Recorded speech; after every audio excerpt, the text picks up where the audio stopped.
دوستو، ہر سال جب ہم عید الاضحیٰ پر جانوروں کی قربانی کرتے ہیں تو یہ صرف ایک رسم و رواج نہیں ہوتا، بلکہ یہ اس عظیم ترین امتحان کی یادگار ہے جس نے تاخن انسانیت کو ہلا کر رکھ دیا۔ ایک بوڑھا باپ اور ان کا لاڈلا بیٹا، ایک طرف اللہ کا حکم تھا تو دوسری طرف باپ کی ممتا۔ آج ہم آپ کو سنانے جا رہے ہیں حضرت ابراہیم علیہ السلام کی اس عظیم قربانی کی مکمل کہانی، جسے سن کر آپ کا ایمان تازہ ہو جائے گا اور آنکھیں نم ہو جائیں گی۔ حضرت ابراہیم علیہ السلام کی عمر مبارک 80 سال سے زیادہ ہو چکی تھی، لیکن آپ کے گھر کوئی اولاد نہیں تھی۔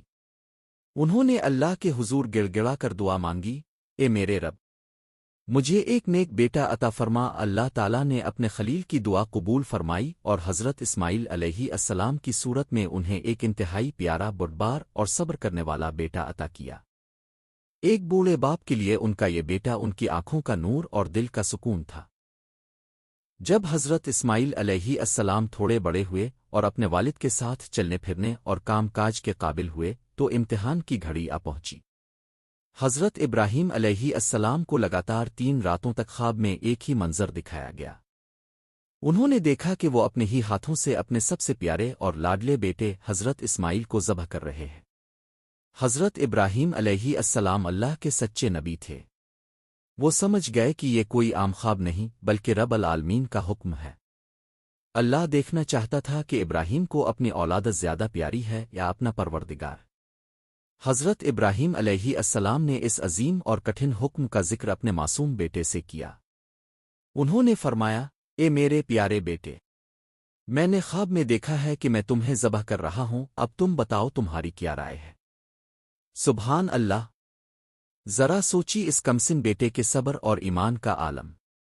حضرت اسماعیل علیہ السلام نے بنا کسی خوف ہچکچاہٹ کے جواب دیا، اے میرے ابا جان، آپ کو جو حکم دیا گیا ہے اب وہ کر گزریے۔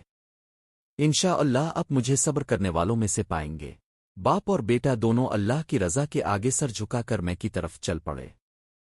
راستے میں 3 مختلف مقامات پر شیطان نے حضرت ابراہیم علیہ السلام کے دل میں وسوسہ ڈالنے اور انہیں جذبات میں لانے کی کوشش کی۔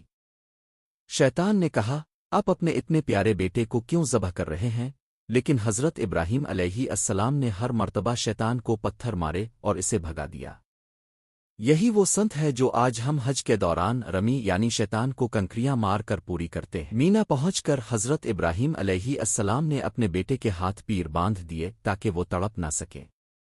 حضرت اسماعیل علیہ السلام نے فرمایا، ابا جان، میری آستینیں اوپر کر دیں تاکہ میرا خون آپ کے کپڑوں پر نہ لگے، اور چہرہ نیچے کر دیں، کہیں ایسا نہ ہو کہ میری معصومیت دیکھ کر باپ کی ممتا آپ کے ہاتھوں کو روک دے۔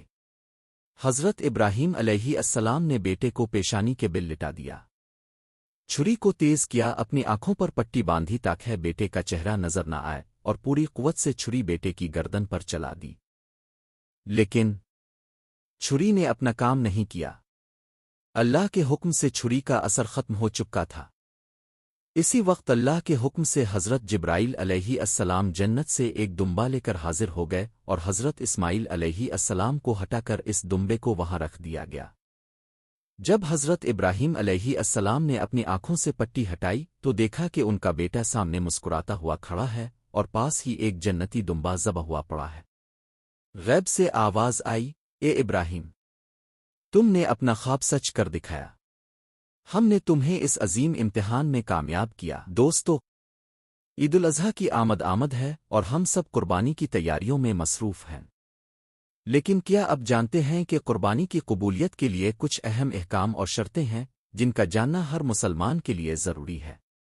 آئیے جانتے ہیں اس ویڈیو میں۔ جانور کی عمر۔ سب سے پہلی بات جانور کی عمر کی ہے۔